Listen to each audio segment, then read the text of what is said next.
자, 우리 이제 뒤에 가서 7번, 8번 요 지문을 한번 보도록 할게요. 7번, 8번 지문. 자, 이제 성장과 분배에 대한 이론 내용을 다루고 있습니다. 뭐 경제 지문이면서 이제 동시에 이제 그 뭐랄까 인문 지문에 가까운 것 같아요. 내가 볼 때는. 자, 빨리 이제 내용 정리할게요. 자, 지금 앞에 이제 주제가 나와 있어요. 성장과 분배의 문제가 해결됐다. 요 성장과 분배는 굉장히 자주 나오는 주제라서.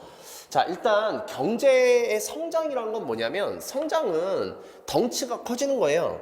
그러니까 경제 규모가 커지는 걸 말해요. 그러니까 경제 성장의 척도는 보통 뭘로 측정하냐면 뭐 다 배웠었던 거, 여러분들이 배웠던 거는 뭐냐면 GDP를 배웠을 거야, GDP. 경제 성장률이죠, 경제 성장률.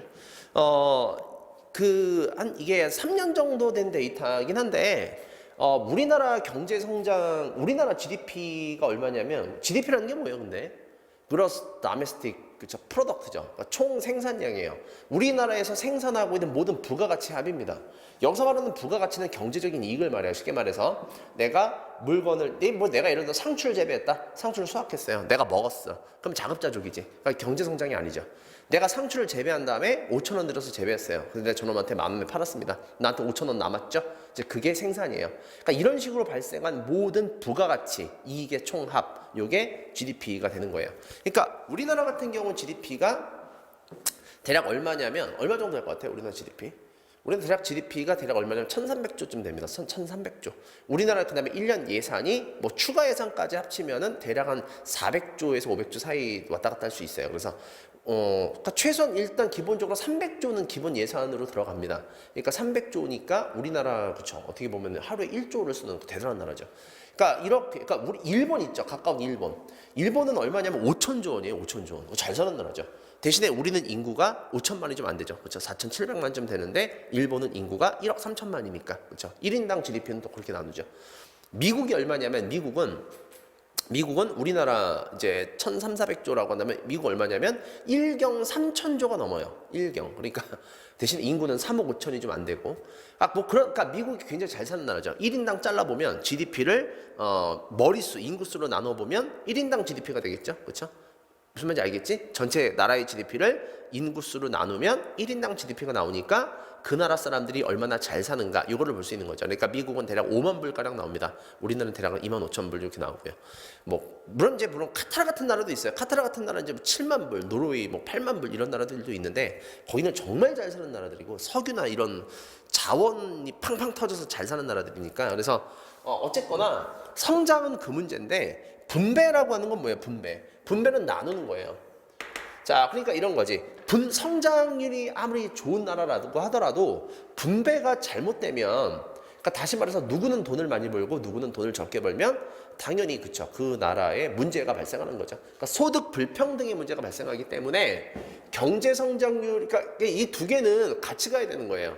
아무리 분배 구조가 좋아도 성장이 안 되면 나눠 먹을 게 없고, 나눠 먹을 게 많아도 어떤 놈이 더 불필요하게 많이, 불공정하게 많이 가져간다면 그 사회는, 그쵸, 단결이 안 되겠죠. 내가 아무리 노력해도 내 몫을 받지 못한다면 나는 노력할 필요가 없으니까.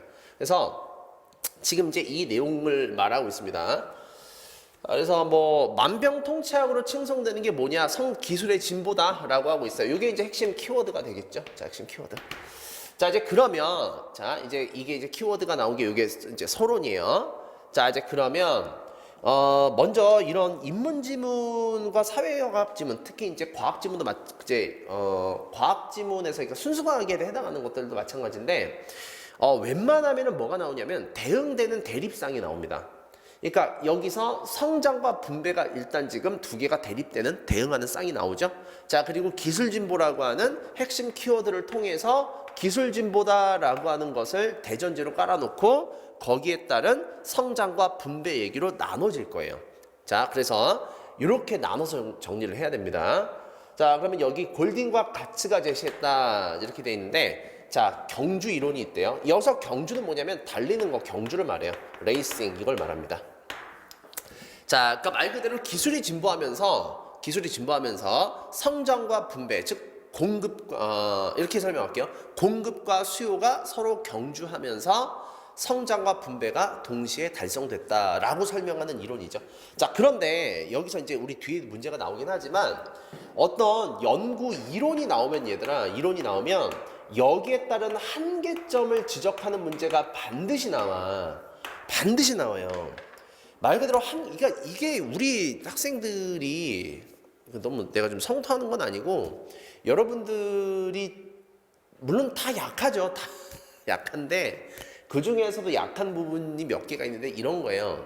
어떤 한계를 지적한다라고 말하면 애초에 그 말 자체를 못 알아듣는 학생들이 좀 있어. 쌤이 그걸 잘못했다라고 내가 지금 여러분들을 나무라는 게 아닙니다. 그냥 표정이 그냥 이렇게 그냥 이런 거지 절대 나무라거나 기죽인다거나 너 머리 나쁘니까 하지마 이런 게 아니라는 거. 자, 익숙하지 않아서 그런 거예요. 자, 잘 보세요. 한계라는 건 뭐냐면 이 이론으로는 설명할 수 없는 거를 말해요.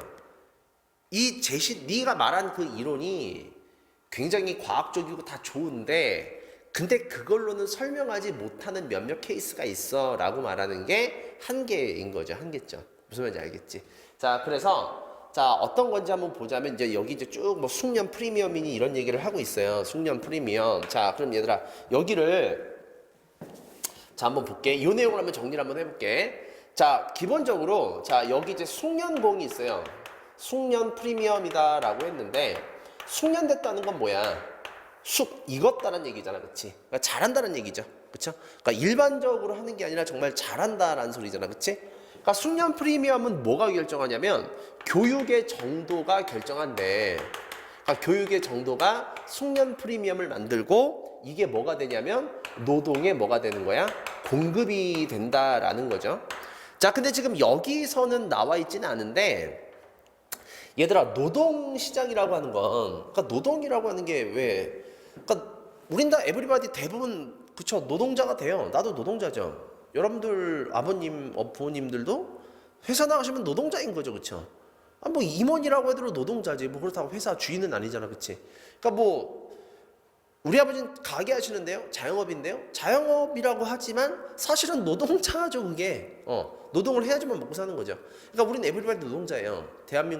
대한민국뿐이야, 전 세계 대부분 다 노동자죠. 그러니까 노동의 공급은 어디서 한다고 배웠어? 가게에서 한다고 배웠죠. 그러니까 우리가 대학을 졸업하면 우리는 곧바로 노동 시장에 들어가는 노동의 공급이 되는 거죠. 그렇죠? 그러면 노동의 수요는 누구예요? 노동의 수요. 노동자를 필요로 하는 거는 뭐예요? 노동자를 필요로 하는 건 기업이죠. 그렇죠? 기업의 속성이죠. 만약에 여러분들 아버님, 부모님이 가게를 하시는데 알바생을 뽑는다. 그렇게 되면 노동의 수요자가 되고 지원하러 온 알바생은 노동의 공급자가 되고, 그렇죠? 선생님 도와주는 우리 조교 선생님 친구들도 그때는 뭐가 되는 거예요? 나는 노동자지만 내가 우리 알바생들 혹은 뭐 우리 조교 선생님들을 우리 선생님이 데리고 있을 때는 나는 뭐가 되는 거야? 그 순간 기업이 되는 거지, 그치? 뭐 이런 원리죠. 자, 그러면 여기 이제 노동 공급인데, 그럼 여기서 이런 말이 있어요. 학교를 졸업한 노동자는 학교를 졸업했어. 자, 그렇지 않은 노동자에 비해서 자, 아까 얘기했던 거 잊어버리지만 반드시 대립항이 나온다라 그랬죠. 자, 생산성이 높으면 생산성은 뭔지 알지? 시간 단위당 생산의 정도가 생산성이겠죠. 자, 그래서 더 높은 임금을 받는데 그게 바로 숙련 프리미엄이야. 자, 그래서 뭐 나블나블나블 이런 얘기가 있어요. 자, 그래서 학위 취득이 요구되고 있다 이런 말 나왔어요. 자, 그래서 결국에 교육의 정도가 높으면 숙련 프리미엄을 얻게 된다. 자, 이렇게 되는 거죠. 그래서 노동 공급에 대해서 자, 노동 공급에 들어갔을 때 자, 이 노동의 수요. 자, 노동의 수요는 어디라고? 노동의 수요는 기업이에요. 자, 기업이 자, 아무래도 이 숙련 프리미엄이 있는 즉 교육의 정도가 높은 노동자를 아무래도 고용할 확률이 크다. 그래서 뭐가 발생한다? 그래서 뭐가 발생하냐면 소득 격차가 발생한다. 이 얘기를 하고 싶은 거죠.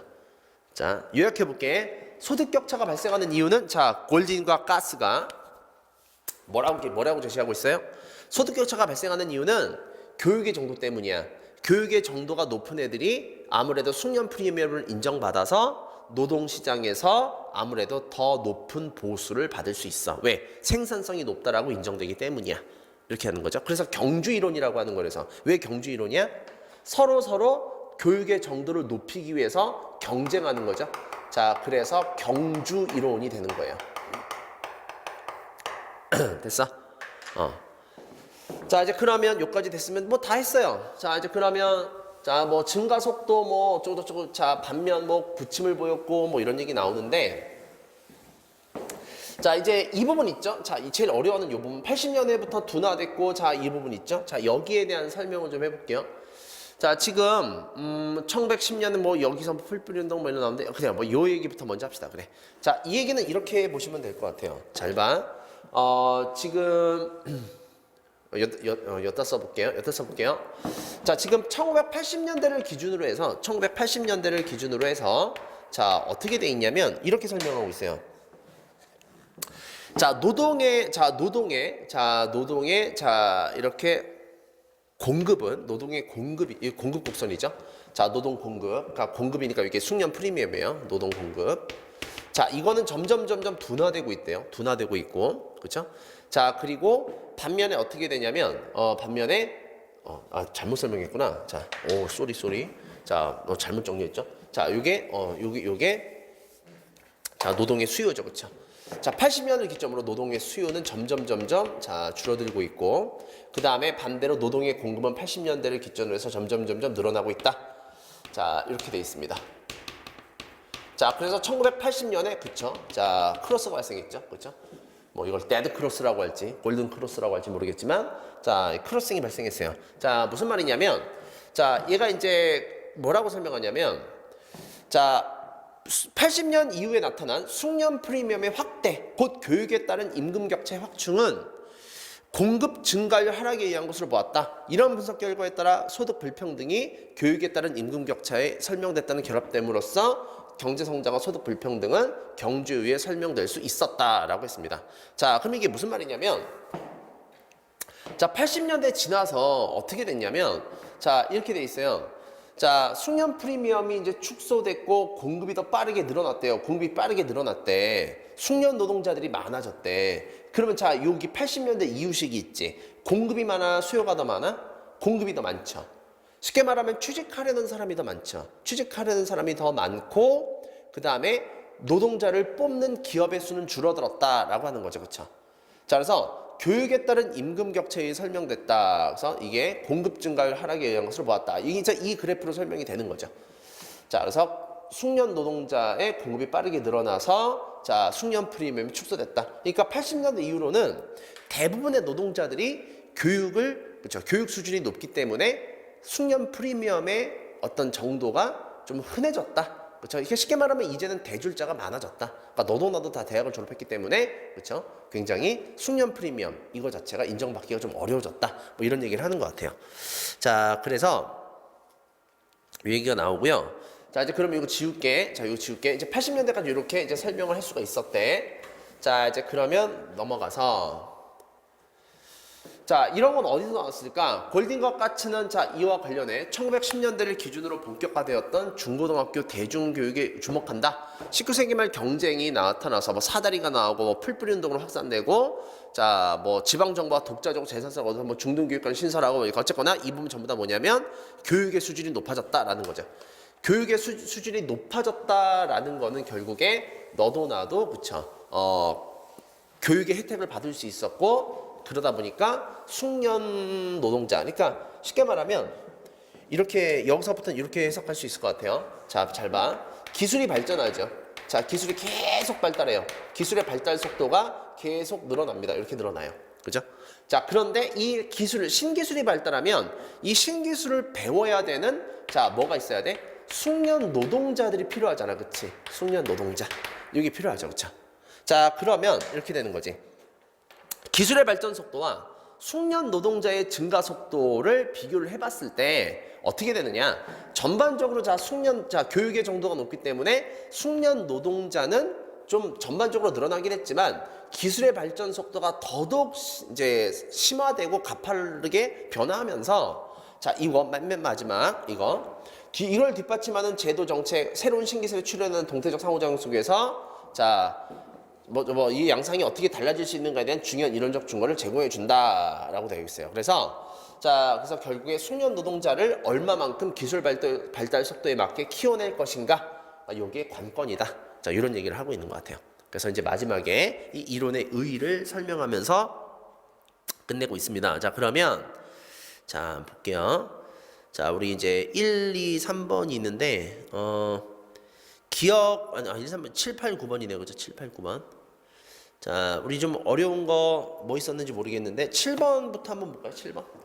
자, 위에 글에 제시된 미국 경제에 대한 적절하지 않은 것은 이렇게 되어 있는데 틀린 거는 몇 번이냐면 이제 3번입니다. 3번. 20세기 초에는 미숙련 노동자 틀렸죠? 옛날부터 숙련 노동자를 더 좋아했던 거죠. 그렇죠? 그러니까 누구나 숙련 노동자가 되고 싶어 했기 때문에 교육의 수준이 높아지는 거예요. 그래서 아마 뭐 이쪽 그쵸? 이쪽에 있을 겁니다. 그죠? 자, 그래서 뭐 읽어보시면 여기도 여기서든 추론할 수 있고요. 그죠? 20세기 초반에는 기본적인 계산을 뭐 요구됐다. 어쨌거나 이것도 숙련 프리미엄이죠. 그죠? 자, 그다음에 8번 교육과 기술의 경주 이론에 대한 것으로 적절하지 않은 것은 자, 틀린 건 몇 번이냐면 5번이죠. 교육의 속도가 기술의 속도를 앞서면 자, 소득 불평등이 심화된다. 소득 불평등이 심화되는 케이스는 어떤 거야? 소득 불평등이 심화되는 거. 자, 기술의 발전 속도는 빠른데 이거를 따라가는 숙련의 교육 수준이 떨어지게 되면 소득 불평등이 심해지는 거죠. 자, 잘 봐. 이 이론에 따르면 소득 불평등은 왜 생겨? 소득 불평등이 생기는 이유는 자, 말 그대로 높은 수준의 교육을 받지 못해서 자, 숙련 프리미엄이 생기지 않는 거잖아. 자, 그러면은 그쵸, 노동시장에서 경쟁력이 없어지고 그러면은 그쵸, 소득이 낮아진다라고 이제 가정을 하는 거니까. 그죠? 자, 그렇기 때문에 교육의 속도가 기술의 속도를 앞서면이 아니라 교육의 속도가 기술의 속도보다 떨어지면, 하회하면 소득 불평등은 어떻게 되는 거야? 심해지는 거죠. 자, 이해됐어요? 자, 그래서 이제 이 부분 여기서 그렇죠? 여기서 이제 뭐 결정적으로 볼 수 있죠. 소득 불평등이 많은 부분이 교육에 따른 임금 격차에 설명됐다. 그렇죠? 자, 그다음에 제일 어려웠던 문제 9번 문제. 자, 기억에 대한 거. 자, 이제 기억을 보여주는 사례. 자, 이제 기억 한계점입니다. 이론의 한계점. 자, 정답은 몇 번이냐면 자, 정답은 3번인데 대학 졸업자의 증가로 노동자 간의 임금 격차가 줄어들었다. 이거는 적절하지 않다라고 하는 건데 이 전체적인 문제의 원리를 설명을 해드릴게요. 자, 그러니까 지금 이 문제는 이 한계점을 보여주는 사례가 아닌 것은, 그러니까 이 말은 무슨 말이냐면 위 골딘과 카치의 이론으로 설명이 가능한 사례는 이걸 찾는 거예요. 이걸 물어보는 거예요. 자, 됐어요? 자, 그래서 자, 예를 들어 이런 거지. 자, 지금 1번 사례 한번 볼게요. 자, 지금 얘네 이론의 핵심은 뭐냐면 자, 교육의 정도가 높으면, 교육의 수준과 정도가 높으면 자, 숙련 프리미엄이 자, 높아져서 자, 말 그대로 소득이 높아질 수 있다. 이렇게 설명하는 거잖아. 그러니까 너도 소득이 높아지고 싶으면 배워. 이런 얘기를 하는 거잖아요. 자, 그런데 숙련이 직장 내에서 이루어진대. 이건 무슨 케이스야? 굳이 숙련 노동자가 필요 없는 거죠. 숙련 노동자가 필요 없고 그냥 일반 노동자가 들어와서 이 기업에서 배워요. 그래서 이 기업 안에서 자, 숙련도가 높아집니다. 이렇게 되면은 자, 소득이 차이가 발생하지 않겠지. 소득이 똑같겠지. 그렇잖아. 이해할 수 있어? 교육 수준이 높으면 숙련 프리미엄이 붙어서 소득이 높아진다라는 게 이 이론의 핵심인데 일반 같은 케이스라면 이미 교육 수준이 높은 게 아니라 다 똑같은 사람들이 들어와서 회사에서 똑같이 배우는 거기 때문에 임금 격차가 발생하지 않겠지. 그치? 그러니까 1번은 이 이론으로 설명할 수가 없는 거죠. 마찬가지입니다. 임금이 생산성. 자, 아까 이 제시문에서 자, 생산성 얘기 나왔었지. 그치? 생산성 얘기를 하면서 이 부분 있어요. 자, 여기서 쭉 골딩과 가치 이론이 있으면서 경제성장, 그 다음에 자, 여기서 보면은 생산성의 상승과 경제성장으로 이어진다 이런 말 나와 있어요. 그죠? 자, 그러면은 결국에 생산성 이외의 다른 요인에 의해서 이 임금이 결정된다면 이 이론으로 설명할 수 없는 한계점이 되는 거지. 자, 무슨 말이냐? 산업이 자, 다 생산성이란 건 개념 정의가 조금 분야마다 다를 수 있지만 만약에 내가 자동차 공장에 있는 사람이면 그렇죠? 똑같은 시간에 얼마나 많은 작업을 했느냐 이게 생산성이죠. 그렇죠? 자, 그쵸? 자, 그런데 그게 필요 없는 경우들도 있어요. 예를 들어 서비스업 같은 거 있잖아. 뭐 그런 것들은 그쵸? 생산성이라는 게 굳이 뭐 큰 의미가 없죠. 아니면은 연예 사업, 엔터테인먼트 사업 이런 것들이 있죠. 이런 것들은 개인의 재능, 탤런트 이런 것들이 요구되는 거지 생산성이 요구되는 건 아니죠. 그런 것들이. 자, 그렇기 때문에 이런 것들에 의해서 임금이 결정될 수도 있기 때문에 자, 골딩과 가치 이론은 이걸로는 설명할 수가 없다. 자, 그 다음에 3번. 자, 대학 졸업자의 증가. 자, 대학 졸업자가 증가했으니까 숙련 프리미엄이 증가했어요. 그러면 노동자 간의 임금 격차가 줄어들었어. 이거는 이 골든 가치 이론으로 충분히 설명할 수 있는 내용이죠. 그러니까 3번이 정답이지. 그치? 됐어? 4번. 직종과 연령대가 유사한 대학 졸업자 간의 임금 격차가 커. 이것도 설명할 수 없지. 왜? 똑같은 대학을 나왔어. 그쵸? 근데 똑같이 취업에 뛰어들었어. 그런데 어떤 사람은 돈을 많이 벌고 어떤 사람은 적게 벌어. 자, 이런 일은 왜 발생해? 어느 분야냐에 따라서 달라질 수 있기 때문이죠. 예를 들어서 어떤 사람은 예를 들어서 토목과 이런 걸 나왔어. 건축과 이렇게 나왔어. 근데 어떤 사람은 첨단 IT 이런 것들, 생명공학 이런 걸 전공했어. 그럼 앞으로의 기술 발전은 어느 쪽이 유리해요? IT, 생명공학 이쪽이 아무래도 유리하죠. 그렇죠? 그러다 보니까 똑같은 대학을 나왔다 하더라도 이쪽 IT나 이런 최첨단 산업을 전공한 사람이 그렇지 않은 사람들보다 높은 임금을 받을 수 있게 되는 거지. 그치? 그러니까 생산성 같은 걸로는 설명할 수 없는 사례가 되는 거죠. 4번도. 그 다음에 5번도 마찬가지예요. 자, 이제는 노동자가 필요 없어. 전부 다 뭐가 됐냐면 기계가 대체. 그러면은 그쵸, 이 이론으로 설명할 수 없죠. 아무리 많이 배워봐야 기계가 좋은 거잖아. 그쵸? 결과적으로 기계는 임금을 높여줄 필요도 없고 아프지도 않고 그렇죠? 파업하거나 이러지도 않죠. 그렇기 때문에 기계화가 이루어진다면 네가 아무리 날고기는 좋은 대학을 나왔어도 그치 이제는 노동의 수요가 줄어들기 때문에 너도 나도 가난해지는 거죠. 자, 그래서 설명할 수 있죠. 그래서 정답은 3번이 됩니다. 어렵지, 되게 어렵지. 그래서 한번 문제를 최대한 한번 이해를 해보시고 자, 마무리 해보시면 좋겠습니다. 자, 그래서 여기까지 설명을 해드리고 자, 다음 강의에서 우리 만나도록 할게요.